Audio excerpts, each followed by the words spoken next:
Sa ganito talaga tumataas yung mga balahibo ko. May sakit yung partner ko nung time na nag-video ako nito. Kaya gusto niya sanang ulam ay yung may sabaw. Pero yung budget lang talaga namin halos araw-araw ay 150 pesos. Kaya may ginawa na lang akong hack para magkaroon siya ng sabaw. Part 16, Realistic Mini Vlog, Family of 3, Kasakinay Stories. Kadadating ko lang galing trabaho pero yung partner ko ay kanina pa dumating, gawa nga ng masama yung pakiramdam niya. Bumili lang ako ng ulam sa Chokes to Go ng 150 pesos. Bale, kalahati yun ang kabuuan. Pagkatapos ko nga magsalin ng ulam ay nagsaing na din ako. Kumain na nga pala yung partner ko kanina pagdating niya ata. Pero di talaga naubos yung pagkain niya. Bale, itong hack nga yung sinasabi ko. Gagawa nga ako ng sinigang sa sampalok pero walang baboy muna. Kasi nga diba, walang budget. Bale, isa't kalahating baso lang yung gagamitin kong tubig. Tapos, bumili lang din ako ng isang perasong silihaba sa tindahan. Tapos, ubusin ko na din yung maliliit na sibuyas na binigay ng amo. Hindi kasi ako nakabili ng kamatis. Wala kasing binibentang kamatis yung malapit dito na tindahan sa bumili lang din ako ng 2 pack na sinigang sa sampalok yung small size niya. Nakabili na rin ako ng gamot. Tapos, yung tempra na tinatakpal sa noo, yung pang-adult. At saka isang Vicks na maliit lang. Mas preferred ko kasing bilhin yung tinatakpal na lang sa noo kaysa sa salon pass. Kasi yung tinatakpal sa noo mas malapad. Inasikaso ko lang saglit yung partner ko. Pagkatapos ay bumaba na ako para naman magligpit ng kaunting kalat dito sa baba. Pagkatapos ko ngang maglinis dito sa baba, ay naghilamos na rin ako para makakain na rin kaming 3. Kasi iinom pa nga ng gamot yung partner ko. Naghanda na nga ako sa mesa para magsimula na kaming kumain. Dahil nga mga working parents kami, isa talaga sa mga nagiging banding namin ay yung sabay-sabay na kumain. Minsan nagkukwentuhan kami habang kumakain. Minsan naman nanonood sa YouTube. Minsan naman nagmo-movie marathon habang kumakain. Kung ano lang maisipan namin. Yung importante kasi ay yung oras na ginugugol namin habang sama-sama kaming kumakain. Kahit anong ulam namin, basta sama-sama kami ay okay na okay lang. Dahil nga may mga buto yung ulam namin ngayon, ay maglalason ako ulit ng mga daga. Ano ba naman kasi parang hindi na aapektuhan sa mga ginagawa ko. Pero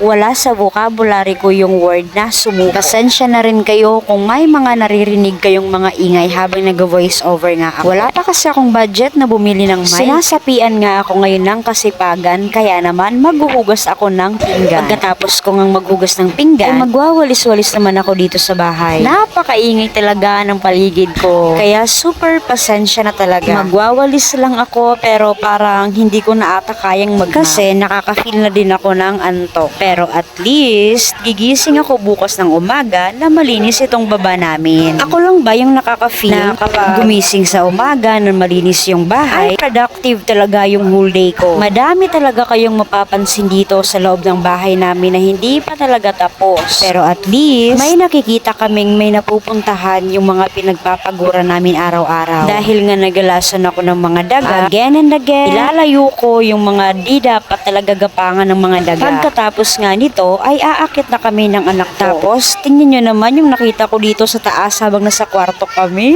Yun lang naman. Good night and God bless.